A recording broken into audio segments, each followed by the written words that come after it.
رسول ہیں۔ حضور تو کسی پر جلال بھی کر دینا تو بھی پتہ چلتا ہے اللہ کے سچے رسول ہیں۔ یعنی حضور علیہ السلام کھانا تناول فرمائیں یا آرام فرمائیں، آپ ذرا یہ انوکھا پن ملاحظہ فرمائیے گا، یہ انداز ذرا دیکھیے گا۔ ایک صحابی نے آ کے عرض کی، یا رسول اللہ صلی اللہ تعالی علیہ وسلم، میری بیٹی کی شادی ہے تو خوشبو کی بڑی ضرورت ہے، تو مہربانی فرمائیں، کرم نوازی کریں۔ عرب شریف کے اندر خوشبو بڑی مہنگی ہوتی تھی، آج بھی وہاں خوشبو بڑی مہنگی ہے اور خوشبو کا استعمال بھی بہت زیادہ ہے۔ تو اس صحابی نے آ کے عرض کی، یا رسول اللہ صلی اللہ تعالی علیہ وسلم، خوشبو مل جائے، میری بیٹی کی شادی ہے۔ تو حضور علیہ السلام نے فرمایا ایک لکڑی لے آؤ اور ایک بوتل، ایک شیشی لے آؤ۔ وہ لے کے آئے تو محبوب نے نا لکڑی کے ساتھ اپنا پسینہ، تیری حیات پاک کا ہر لمحہ پیمبر لگے، حضور نے وہ پسینہ مبارک اتار کے اس شیشی میں ڈال دیا، فرمایا جا جا کے استعمال کر، اللہ تبارک و تعالی بہترین خوشبو عطا کرے گا۔ حضور علیہ السلام کا سارا وجود نور، یعنی ہمارے ہاں کسی آدمی کے منہ سے تھوک نکلے یا لعاب نکلے تو لوگ اس سے گھن محسوس کرتے ہیں، جگہ جگہ لکھا ہوتا ہے تھوکنا منع ہے، لیکن نبی کریم اگر لعاب دہن لگا دینا مولا علی کی آنکھوں پر تو شیر خدا فرماتے ہیں مجھے پہلے سے بھی زیادہ بہترین نظر آنا شروع ہو جاتا ہے۔ اللہ کے محبوب صلی اللہ تعالی علیہ وآلہ وسلم کے پورے وجود نور کو جیسے جیسے دیکھتے جائیں محسوس ہوتا ہے کہ تیری حیات پاک کا ہر لمحہ پیمبر لگے۔ حضرت عبداللہ ابن سلام رضی اللہ تعالیٰ عنہ فرماتے میں گفتگو کرنے آیا تھا، حضور علیہ السلام کے دین کے بارے میں کچھ معلومات کرنے آیا تھا، اور میں تورات کو پڑھنے والا تھا، اہل یہود کے علماء میں سے آپ کا شمار ہوتا تھا، اپنے کچھ لوگوں کے ساتھ آئے۔ فرماتے نبی کریم صلی اللہ تعالی علیہ وسلم اونٹنی پر تشریف فرما تھے اور صلہ رحمی کے متعلق کچھ گفتگو کر رہے تھے۔ میں نے حضور کی گفتگو سنی۔ محبوب کا لباس مبارک مہنگا نہیں ہوتا تھا پر نہایت ہی اجلا ہوتا تھا، نہایت سادہ ہوتا تھا، نہایت باکمال ہوتا تھا۔ فرماتے میں نے اونٹ پر بیٹھے ہوئے محبوب کے لباس کا، بات کرنے کا، نفاست کا، ہاتھ اٹھانے کا وہ انداز دیکھا، اور جھکی جھکی نظریں اور معصوم لہجہ اور گفتگو میں سلاست اور روانی اور ٹھہرے ٹھہرے جملے اور لفظوں کا وہ ایک خوبصورت ردھم۔ فرماتے ہیں وہ سارے انداز میں نے دیکھے تو میں جو بات کرنے آیا تھا مجھے بھول ہی گئی، لباں تے موہراں لگیاں، بولن دی جاچ ہی بھول گئی، ایتھے زباناں تائیں کھولن دی جاچ بھول گئی۔ فرماتے میں کوئی بات ہی نہ کر سکا، جیسے ہی محبوب کے قریب گیا میں نے فوراً عرض کیا مجھے کلمہ پڑھا دے، میں مسلمان ہونا چاہتا ہوں۔ یہ آج جو لوگوں کی طبیعتیں الجھ سی گئی ہیں نا، آج یہ جو بے شمار باتیں، بے شمار گفتگو، سوشل میڈیا کا بے دریغ اور بے ہنگم استعمال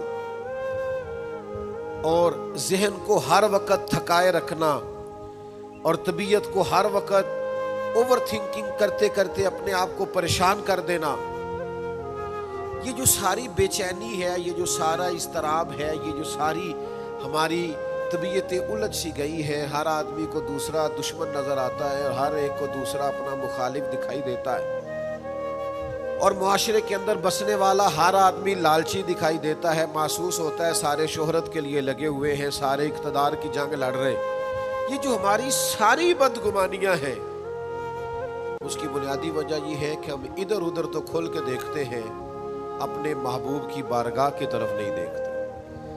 ہم جب حضور علیہ السلام کی پرکیف شخصیت کو دیکھیں گے، فضائل دیکھیں گے، کمالات دیکھیں گے، معجزات دیکھیں گے، نعت پاک کی طرف توجہ کریں گے، اخلاق عالیہ کو دیکھیں گے، حسن کردار کو دیکھیں گے، دنیا میں وہ لوگ بڑے عظیم ہوتے ہیں جو نبی پاک علیہ السلام کی محبت میں پوری طرح محو ہو جاتے ہیں۔ آپ یقین کریں جو دروازہ رسول تک پہنچ جاتے ہیں ان کا سفر ہی ختم ہو جاتا ہے۔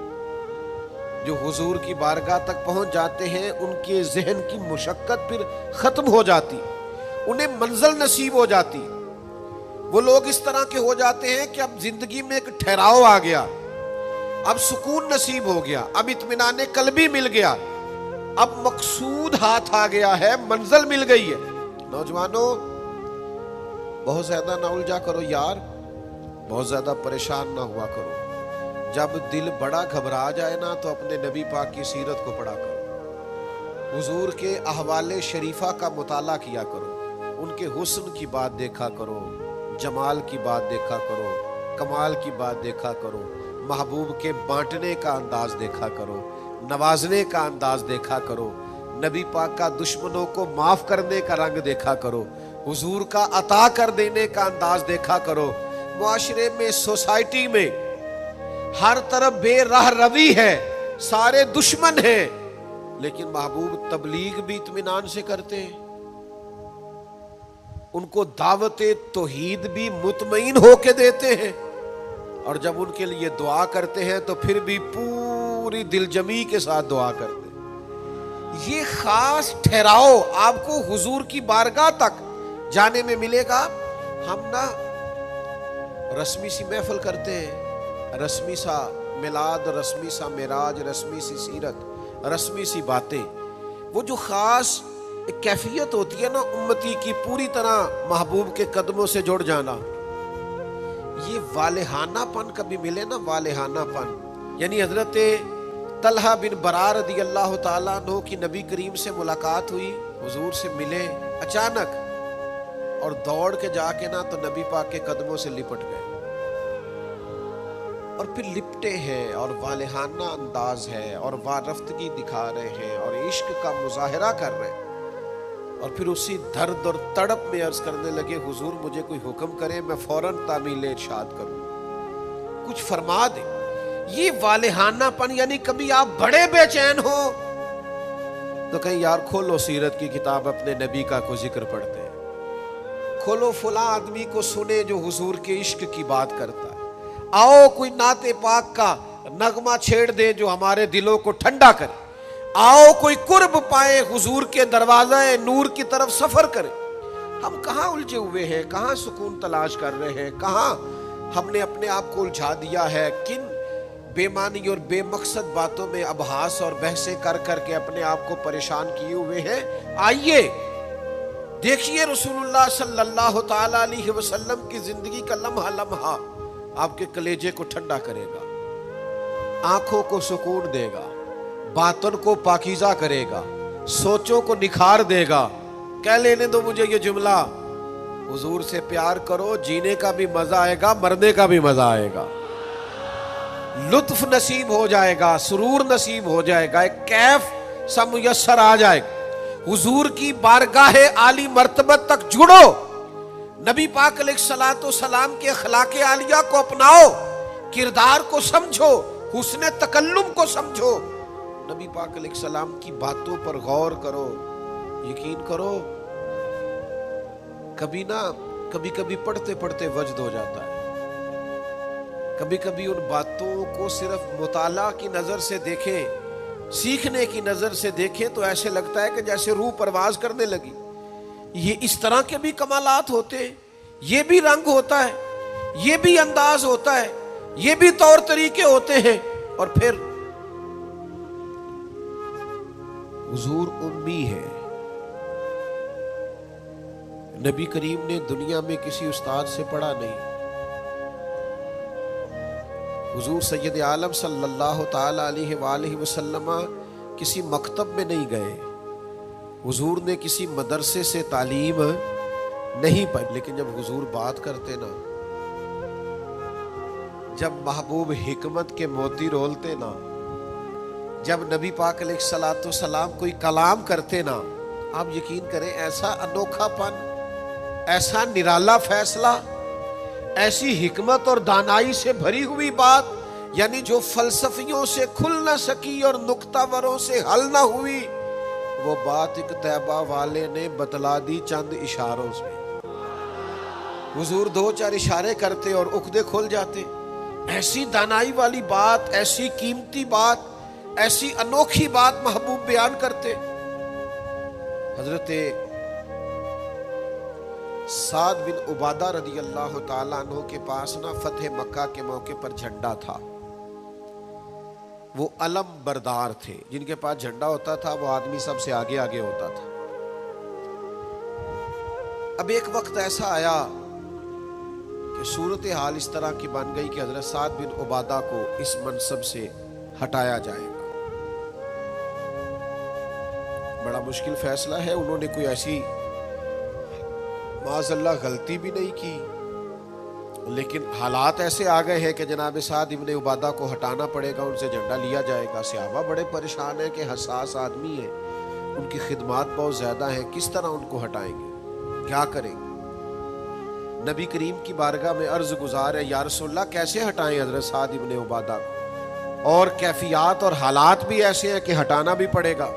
آج کل نا بہت سارے لوگ کام تو کرتے ہیں پر دانا نہیں ہوتے.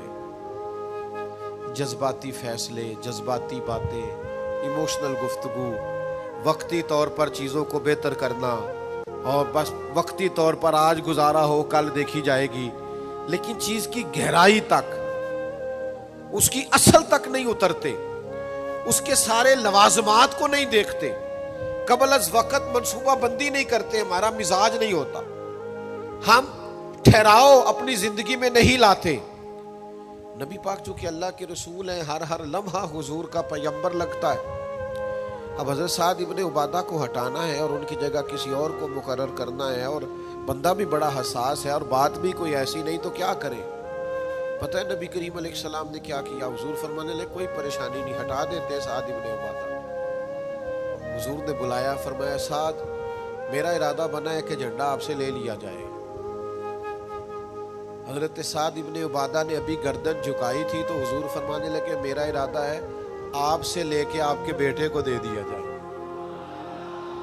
جو فلسفیوں سے کھل نہ سکا, جو نکتہ وروں سے حل نہ ہوا, وہ راز ایک طیبہ والوں نے بتلا دیا چند اشاروں میں, اور تیرے آگے ہے یوں دبے لچے فصحا عرب کے بڑے بڑے.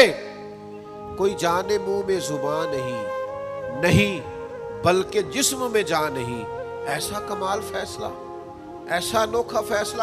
اچھا جس فیصلے سے وہ پریشان ہو سکتے تھے نا کہ مجھے ہٹایا جا رہا ہے, جب انہیں پتا چلا نا کہ میری جگہ پہ میرا بیٹا آ رہا ہے, وہ اتنا خوش اپنے جھنڈا اٹھانے پہ نہیں تھے جتنا اپنے بیٹے کے جھنڈا اٹھانے پہ راضی ہو گئے. ان کی طبیعت مچل گئی. نبی پاک صلی اللہ تعالی علیہ وسلم کے پیغمبر ہونے پر, نبی ہونے, ایسے دلائل, ایسے کم, آپ جس زاویے سے دیکھیں ششدر رہ جائیں گے, حیران رہ جائیں گے, پیار ہو جائے گا. آپ کا لب و لہجہ بھی. حضرت امام جعفر صادق رضی اللہ تعالیٰ عنہ سے ایک شخص نے کہا تھا میں دین کی تبلیغ کرنا چاہتا ہوں, مجھے بتایا کیا کروں. تو امام جعفر صادق رضی اللہ تعالیٰ عنہ فرمانے لگے دین کی تبلیغ کرنی ہے تو بڑا آسان نسخہ ہے, دین پہ عمل کرنا شروع کر دے, تبلیغ ہونی شروع ہو جائے گی. لیکن ہم نا عمل کی دنیا میں بڑے کمزور ہوتے ہیں. قربان جائیں, حضور علیہ السلام نے جس معاشرے میں آنکھ کھولی تھی وہ جہلا کا معاشرہ تھا. ظلم تھا, ستم تھا, بربریت تھی. ان لوگوں کی سوچیں, ان کی باتیں, ان کا ظالمانہ مزاج بڑا انوکھا تھا. لیکن کمال کی بات ہے نا, چاروں جانب لوگوں کا مزاج ظالمانہ تھا, لیکن محبوب کو اللہ نے رحمت بنا کے بھیجا. ہر طرف لوگ ناانصافی کی بات کرتے تھے, لیکن محبوب نے انصاف کے بول کو ہمیشہ بالا رکھا, اس ترازو کو ہمیشہ بلند رکھا. ہر طرف لوگ حق کھا جاتے تھے, لیکن محبوب نے فرمایا حق کھایا نہیں جائے گا, حق دلایا جائے گا. کردار دکھایا, کردار. وہ جو تیری جان کے دشمن ہیں وہ بھی کہتے ہیں, وہ جو تیری جان کے دشمن ہیں وہ بھی کہتے ہیں امین تو ہے, صداقت کی آبرو تو ہے. دشمن بھی کہتے ہیں سچے تو بہرحال ہیں, امانت دار تو بہرحال ہیں, غلط بات تو بہرحال نہیں کرتے. یعنی دشمن بھی اگر اٹھ کے گواہی دے کہ اگر کسی نے کمال دیکھنا ہے تو آمنہ کے لال کو جا کے دیکھو, اگر کسی نے انصاف دیکھنا ہے، اگر کسی نے دھرتی پہ حسن دیکھنا ہے تو عبداللہ کے در یتیم کو دیکھو۔ وہ بھائی آپ سمجھے نا، عظمت کردار کے وہ موتی جو حضور نے عطا کی۔ دیکھیے باہر والوں نے جب دلیلیں مانگی تو حضور نے معجزات دکھائے، اور جب اپنوں نے دلیلیں مانگی،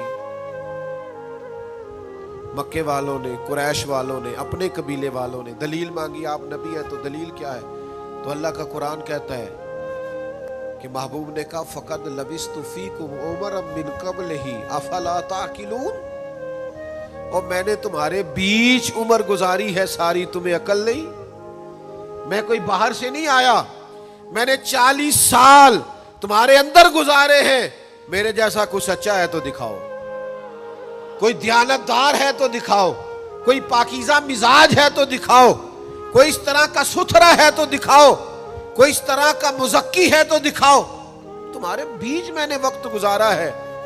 باقیوں کو نبی پاک نے معجزات بطور دلیل دیے، اور جب اپنوں نے دلیل مانگی تو حضور نے فرمایا میری سیرت دیکھ لو، میرا کردار دیکھ لو، میرے شب و روز دیکھو۔ فقط لبثت فیکم عمرا من قبل، میں نے اس سے پہلے عمر کا حصہ تمہارے بیچ گزارا ہے، افلا تعقلون، تمہیں عقل نہیں؟ دوستو تھوڑا سا نا کردار پر بھی توجہ کرنی پڑے گی، اپنے آپ کو تھوڑا سا تبدیل کرنا پڑے گا۔ میں آپ کی خدمت میں عرض کروں، دولت سے لوگوں کو جیتا نہیں جا سکتا، دولت تو لوگوں کو لالچی بنا دیتی ہے۔ آپ کسی کو پیسے دیں، 10,000 دیں، اگلی دفعہ وہ 25 مانگے گا، تو آپ 50 دیں، اگلی دفعہ 1,00,000 مانگے گا، اس کی بھوک تو بڑھتی ہے۔ آپ عہدے کے زور پر بھی لوگوں کے محبوب نہیں بن سکتے، اس لیے کہ پھر وہ شخصیتوں سے پیار نہیں کرتے، کرسیوں سے پیار کرتے۔ آپ کرسی پہ ہیں تو آپ اچھے لگتے ہیں، جب دوسرا آئے گا تو اس کو سلوٹ کر لیں گے۔ نبی پاک علیہ الصلوۃ والسلام نے فرمایا اگر تم کسی شخص کو قائل کر سکتے ہو اور اس سے محبت بڑھا سکتے ہو تو ایک ہی صورت ہے، اور وہ تمہارا حسن اخلاق ہے۔ اللہ کے محبوب صلی اللہ تعالی علیہ وسلم نے خلق کے ساتھ، کردار کے ساتھ، نبی پاک علیہ السلام نے محبت کے ساتھ، زید بن دسنہ بہت بڑے یہودیوں کے عالم تھے، ایک دن حضرت بلال حبشی رضی اللہ تعالیٰ عنہ سے کہنے لگے سنا ہے نبی پاک علیہ السلام کی بارگاہ میں جب بہت سارے مہمان آتے ہیں تو آپ کو کچھ قرض بھی لینا پڑتا ہے۔ جناب بلال کہنے لگے لینا پڑتا ہے، کہنے لگے مجھ سے لے لیں، میرے پاس اضافی پیسے پڑے، آپ نے دے ہی دینے۔ حضرت بلال نے لے لیے، ایک ٹائم مقرر ہو گیا، فلاں دن پیسے واپس کر دیں، اپنی وعدے میں 3 دن رہتے تھے۔ نبی پاک علیہ الصلوۃ والسلام مدینہ طیبہ کے چوک میں کھڑے ہیں، ساتھ حضرت عمر فاروق رضی اللہ تعالیٰ عنہ، یہ وہاں پہنچ گئے یہودیوں کے عالم، آ کے کہنے لگے وہ میری رقم واپس کریں، تو حضور نے فرمایا ابھی تو وعدے میں 3 دن رہتے ہیں، تو اسے بڑے سخت جملے کہے۔ آپ کی توجہ ہے میری بات پر؟ سمجھ آ رہی ہے میری باتوں کی؟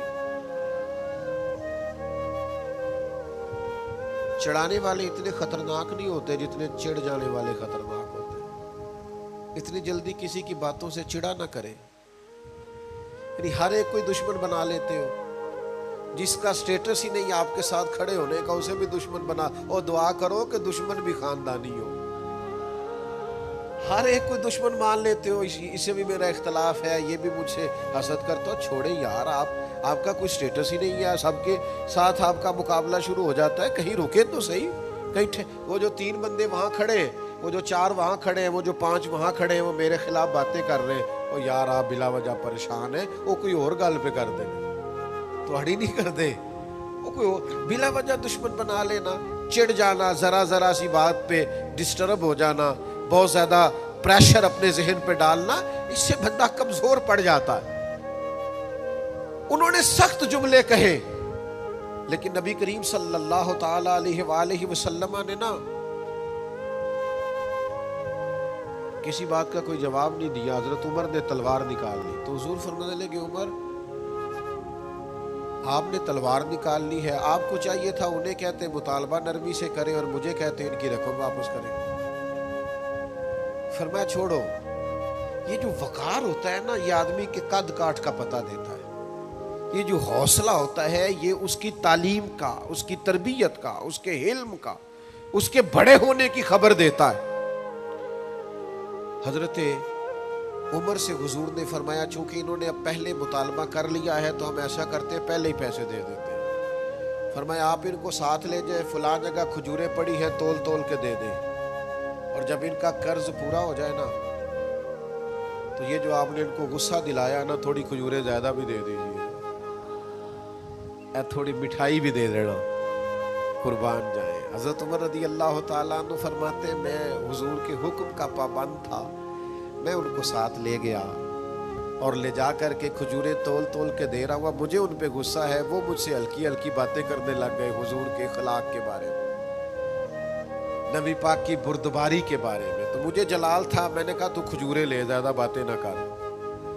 میرا اپنا ایک خیال تھا کہ انہوں نے بڑے سخت جملے کہے ہیں، تو فرماتے انہوں نے میرا ہاتھ تھاما اور کہنے لگے عمر یار میرے اوپر جلدی نہ کر، میرے درد کو سمجھ، میں تورات کا عالم ہوں، میں نے اللہ کے آخری نبی کی جتنی نشانیاں تورات میں پڑھی ہیں ساری مدینے والے محبوب میں پائی جاتی ہیں۔ ایک نشانی میں نے یہ پڑھی تھی کہ جتنا جتنا کوئی جہالت کرتا جائے گا نبی پاک کا علم اتنا ہی غالب آتا جائے گا، حضور کی بردباری اتنی بڑھتی جائے گی۔ تو میں نے نا جان بوجھ کے حضرت بلال کو پیسے دیے تھے، اور 3 دن پہلے میں نے واپسی کا مطالبہ بھی جان بوجھ کے کیا تھا، میں نبی کریم کا حلم دیکھنا چاہ رہا تھا، میں وہ تورات کی نشانی دیکھنا چاہ رہا تھا، اور پھر میں نے سخت جملے بھی جان بوجھ کر کیے، پر قربان جاؤ مدینے والے کو جس اینگل سے بھی دیکھا ہے اللہ کا سچا رسول ہی پایا ہے، محمد الرسول اللہ، محمد اللہ کے رسول ہے صلی اللہ علیہ وسلم۔